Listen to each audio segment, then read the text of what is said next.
নমস্কার বন্ধুরা, আমি পূজা। আমার চ্যানেলে নতুন একটি ভিডিওতে আপনাদের সবাইকে স্বাগত জানাই। আশা করি আপনারা সবাই ভালো আছেন। আজকের ভিডিওতে আমি আপনাদের দেখাবো সাউথ সিকিমের অন্য একটি দর্শনীয় স্থান সান্দুকচে। এটি নামচিতেই অবস্থিত। সান্দুকচেতে এসে গাড়ি পার্ক করে আপনাদের এই রাস্তাটা দিয়ে হেঁটে যেতে হবে। খুব সুন্দর এখানে রাস্তাটি ফ্ল্যাগ দিয়ে সাজানো আছে। এই যে বড় মূর্তিটি দেখতে পাচ্ছেন, এটি গুরু পদ্মাসম্ভবার মূর্তি। গুরু পদ্মাসম্ভবাকে তিব্বতিয়ান বুদ্ধিজমের ফাউন্ডিং ফাদারও বলা হয়ে থাকে। বিশ্বের মধ্যে এটি সব থেকে উঁচু গুরু পদ্মাসম্ভবার মূর্তি, যার উচ্চতা 135 ফিট।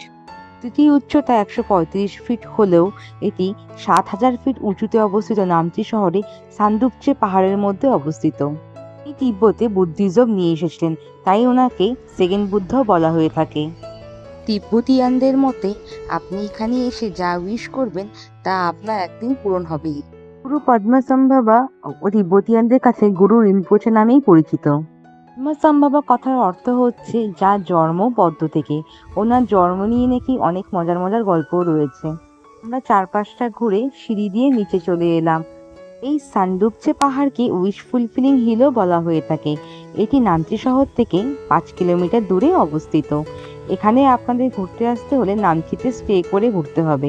এছাড়াও আপনারা আমাদের মতন গ্যাংটক থেকেও এসেও ঘুরে নিতে পারবেন। এখান থেকে খুব সুন্দর একটি বাইরের ভিউ আসছিল। আই লাভ নামচি কে তৈরি করা হয়েছে ফটো সেশনের জন্য। দর্শনার্থীদের এখানে প্রচুর ভিড়। আমরাও চলে গেলাম ফটো তোলার জন্য। এখানে খুব সুন্দর কাটা পাথর দিয়ে কয়েকটি স্তম্ভ তৈরি করা রয়েছে এবং এর মধ্যে প্রদীপ প্রজ্বলনের ব্যবস্থাও রয়েছে। আমার ভিডিওটি ভালো লাগলে অবশ্যই একটি লাইক দিবেন, আর চ্যানেলে নতুন থাকলে অবশ্যই চ্যানেলটিকে সাবস্ক্রাইব করে দিবেন।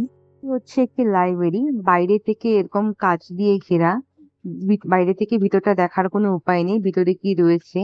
তো আমরা ভিতরে ঢুকলাম, ঢুকে বুঝলাম যে এটি একটি লাইব্রেরি রুম। খুব সুন্দর এখানে বসার জায়গা রয়েছে, একদম ফাঁকা একটা অডিটোরিয়াম ঘরের মতন। লাইব্রেরি থেকে বেরিয়ে সেই এক পথ দিয়ে আমরা গাড়ির উদ্দেশ্যে রওনা দিব আর চলে যাব এবার আমাদের নেক্সট ডেস্টিনেশনে। হচ্ছে সান্দুকচে পাহাড়টি। দেখুন কি সুন্দর পাহাড়ের মধ্যে এই এক বিশাল আকৃতির মূর্তিটি তৈরি করা হয়েছে।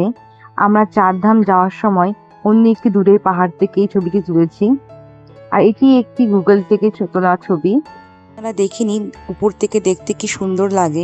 এই ভিডিওটি কেমন লাগলো অবশ্যই আমাকে কমেন্ট করে জানাবেন, আর অবশ্যই সঙ্গে থাকবেন। এরপরে আপনাদের জন্য আরো নতুন নতুন ভিডিও আসতে চলেছে। ভালো থাকবেন আপনারা। Good bye.